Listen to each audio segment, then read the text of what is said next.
দেখুন, এবিসিডি পদ তখন উনি বলেছেন যে আগে একটা ক্ল্যারিফিকেশান চাইবেন যে মানে এই যে কি বলতে চেয়েছেন পরীক্ষার ব্যাপারটা নিয়ে, বা আদৌ পরীক্ষা কিনা, বা সিলেকশন প্রসেসটা মানে কি।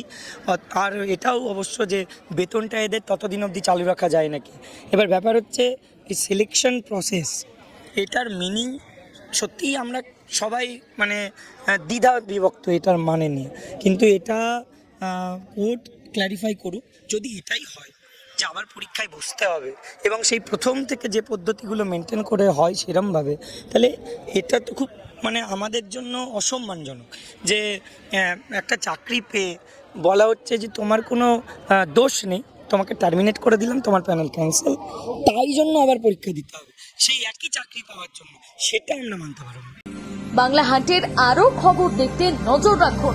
বাংলা খবর মানেই বাংলা হান্ট।